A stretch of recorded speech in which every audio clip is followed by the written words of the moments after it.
Philippine Days 2020, we celebrate our heritage. Canada, we thank you for the chance and opportunity. Stand tall, Filipino, reach out to the community. Together we'll be strong in 2020. Welcome everyone. This is the first day of Philippine Days 2020. Today we start the month-long celebration of Filipino heritage granted to us by Canada. Let's start these festivities with a word from the Consul General of the Philippines in Vancouver, representing the Government of the Philippines, Honorable Maria Adrelita Austria.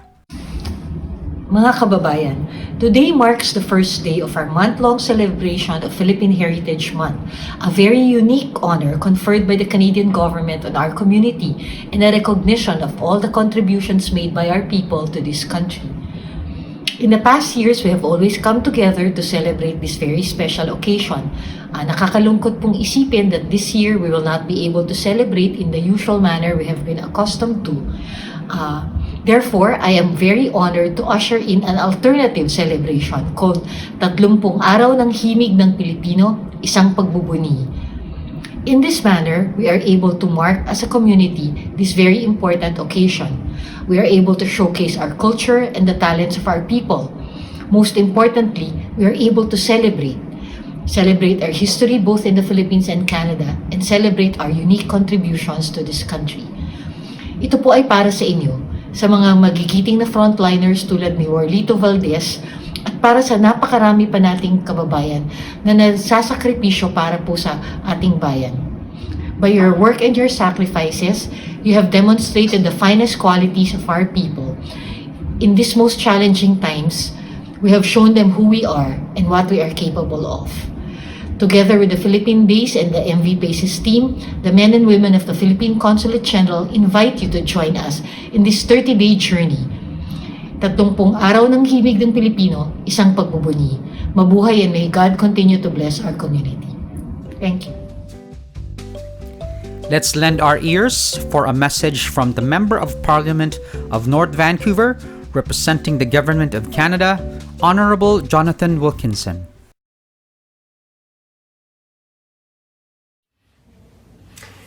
Hello, kamusta ka? I'm Jonathan Wilkinson, the Member of Parliament for North Vancouver, and I want to send greetings to the Filipino community here in North Vancouver and across the Lower Mainland. It is my honor to send greetings to the community in celebrating the Declaration of Philippine Independence 122 years ago. The Philippine Days Festival here in North Vancouver typically plays a very meaningful role in celebrating the culture and diversity of the Filipino community across this country, and reminds us not to take our freedom for granted.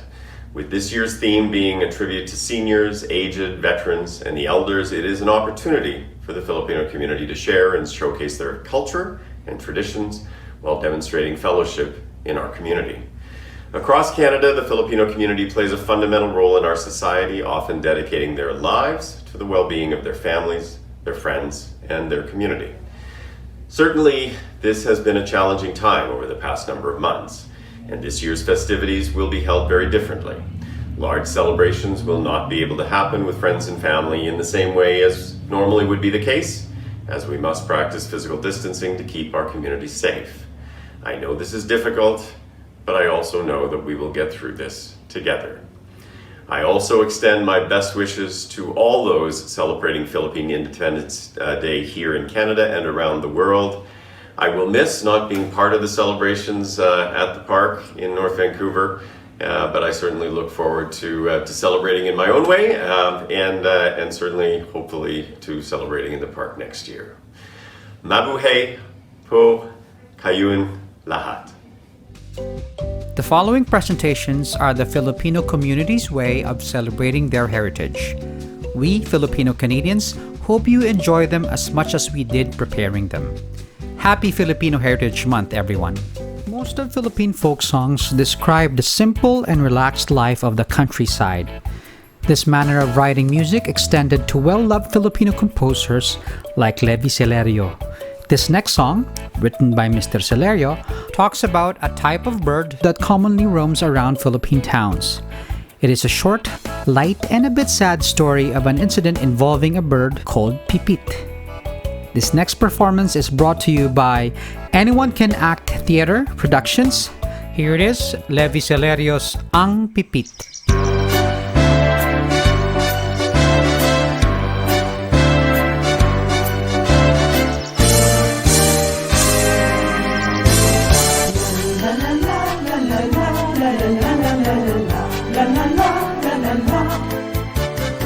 May bumukol sa pipit sa sanga ng isang kahoy at nahagip ng bato ang apak ng munting ibon.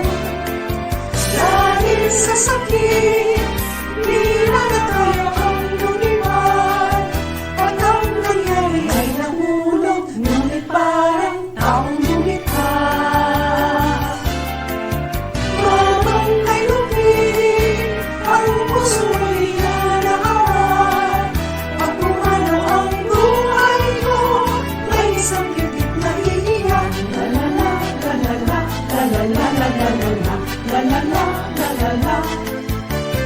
May pumukol sa pipit sa sanga ng isang kahoy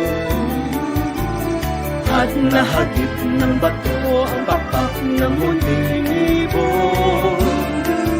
Dahil sa sakit, di na makaya pang lumipad at ang nangyari ay nahulog, ngunit parang taong bumikas. Parang kay lumit, ang puso mo'y di na nahabag. Pag pumanaw na ang buhay ko, may isang pipit na iiyak. La la la la la la la la la la la la la la la la la.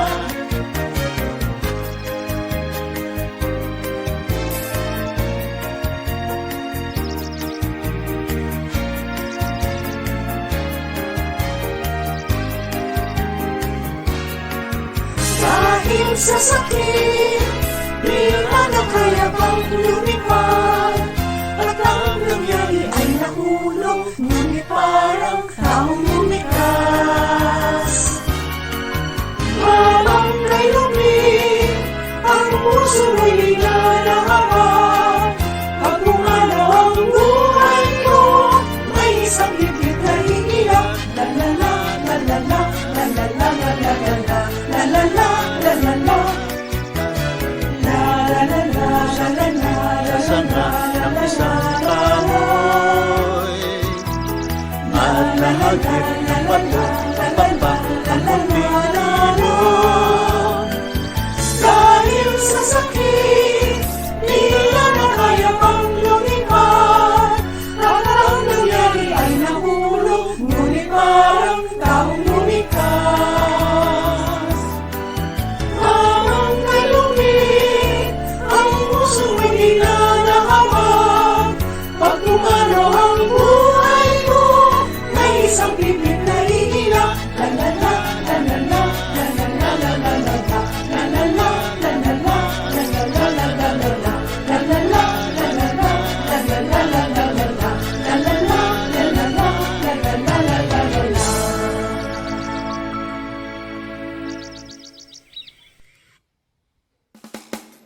Anyone Can Act Theater, or ACAT, is a Vancouver-based informal collective of like-minded artists and arts and culture enthusiasts, which started in 2012 with the mission of presenting quality amateur theater affordable and accessible to the community. Since then, ACAT has blossomed into a Filipino-Canadian amateur arts and culture production group, representing Philippine works in music, visual arts, film, literature, and cultural artifacts, reflecting the prodigious energy, talent, and expansive arts and culture interests of its founder, Mel Tobias, and friends. Mga kababayan, Kuya Alvin po ng MP Faces. Together with my wife Susan, we welcome you all to our virtual celebration of Philippine Days 2020. We also send our greetings to all Filipino families, wherever you may be, as we celebrate the 122nd anniversary of Philippine independence and this month of June as Philippine Heritage Month here in Canada. Dalangin po namin ang patuloy na gabay at patnubay ng ating Panginoon sa ating lahat, lalo na po sa ating bayang Pilipinas. And may the blessings of good health and the Lord's provision and protection be upon all of us at this time.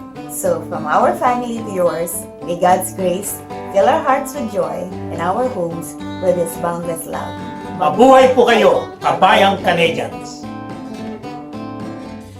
Did you know that the Guinness Book of World Records recognizes Levi Celerio as the only man who could play music with the leaf?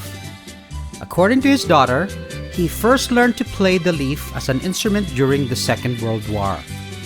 According to the account, he had to prove himself as a musician when he had an encounter with Japanese soldiers. He managed to pick a young leaf and play them a song, and he was left unscathed.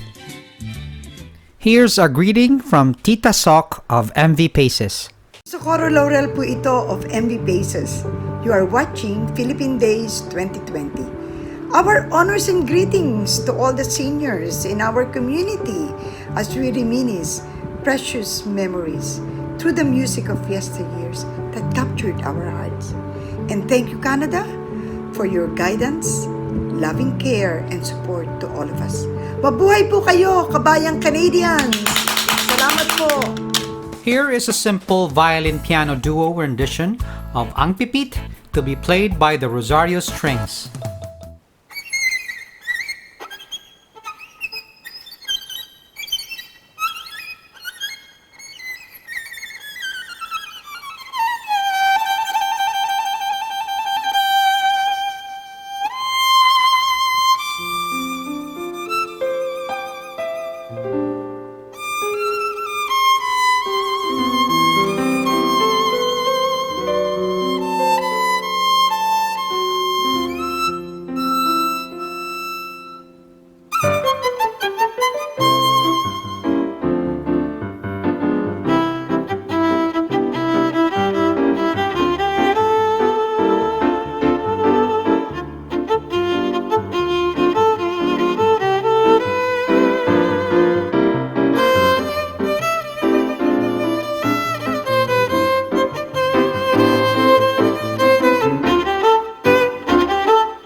You've heard of the epic soundtracks from movies and games. There is an orchestra arranger who's known for creating this type of soundtracks who did his own version of Ang Pipit. Rush Garcia's orchestration of the song was Filipino-American Symphony Orchestra's winner for composition based on Filipino folk songs. Here is a portion of that arrangement.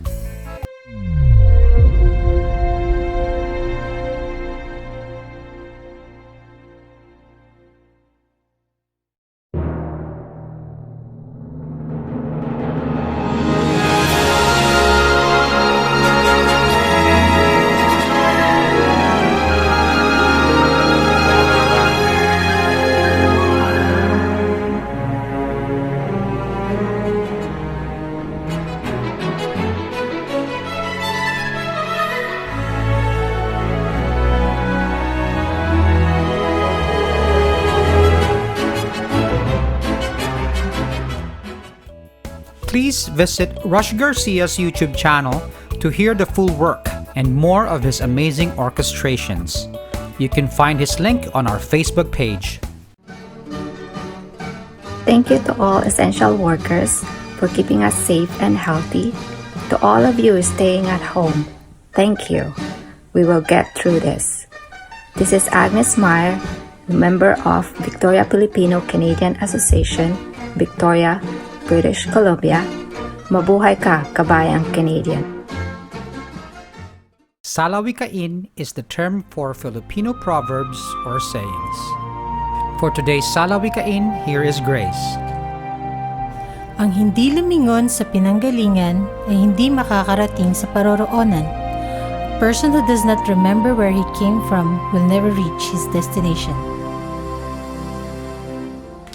Magandang hapon po sa inyong lahat. Tayo po ay nasa ikaunang araw ng Philippine Days 2020 National Philippine Heritage Month. Ako po ay si JR ng Katara Society mula dito sa Coast Salish Territory or British Columbia o Turtle Island, Canada.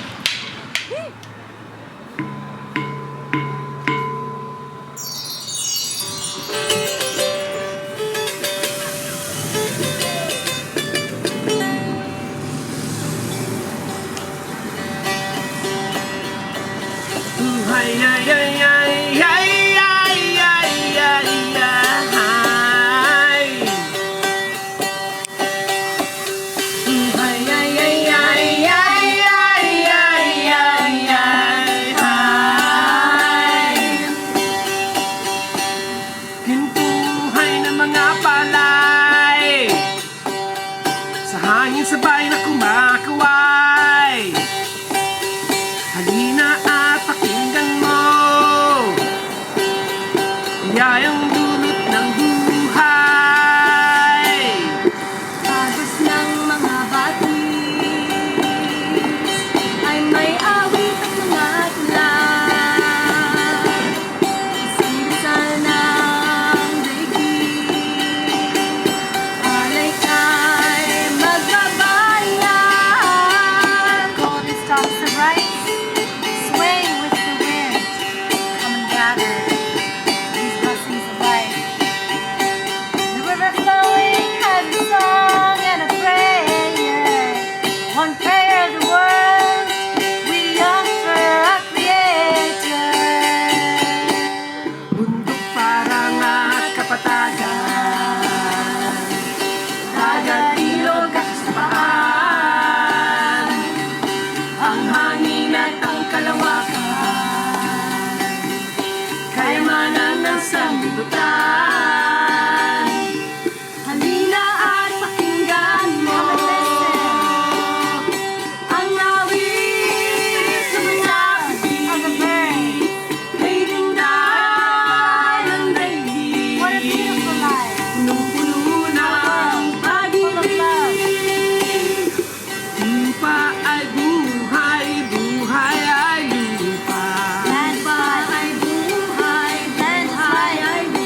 There you go. This wraps up day 1 of Philippine Days 2020. If you're watching through Facebook, don't forget to like the page and the video and share.